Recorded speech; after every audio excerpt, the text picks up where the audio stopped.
Well, it's that time of the year again at Thanksgiving in which you guys sit at your tables and eat the most delicious food with your family.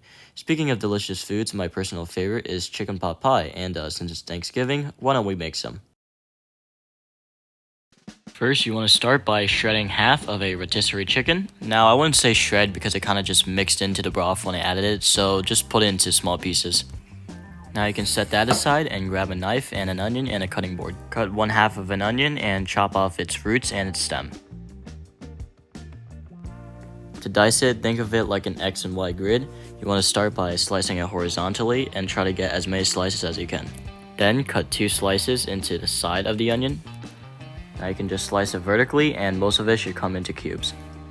For the extra, you can kind of just chop it like this.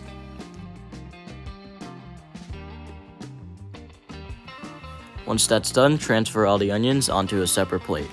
In the meanwhile, strain out some mixed vegetables with water as we're going to be using maybe about a bag.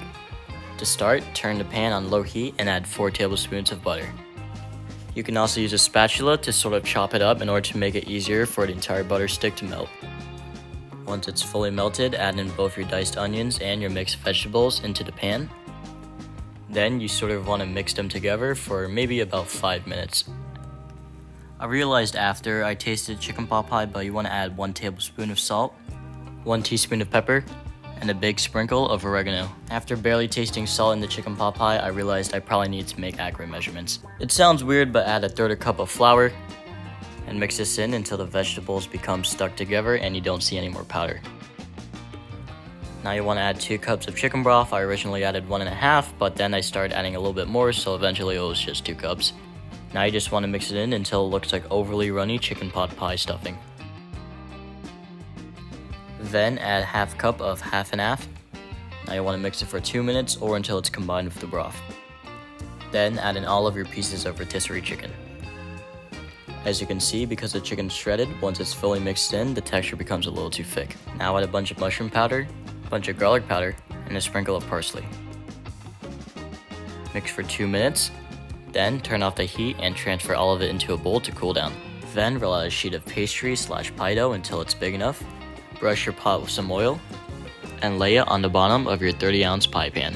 Use your finger and make sure you press it into all corners. For me, some parts of the side were not the same height, so I'm cutting off the excess dough and using it to stick it onto that side.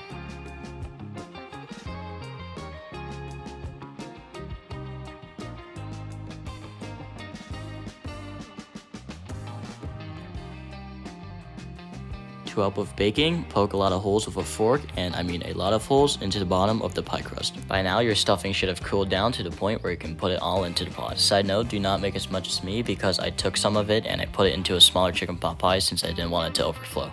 Roll out another piece of dough and now put it nicely on top. Make sure to use your fingers to also level up the pie crust. Then you can either poke it with a fork or slice a nice design on top with a knife, and at this point you're pretty much just going to be focusing on the looks. Once you're done, mix up 1 egg in a bowl and cover the entire thing with egg wash.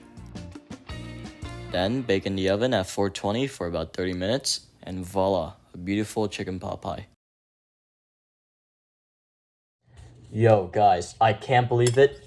This actually looks fabulous. Nice buttery. I would eat this. Well seasoned. That's a solid 8 for me. Oh man. Let's hope we can hit 140. That's our next goal.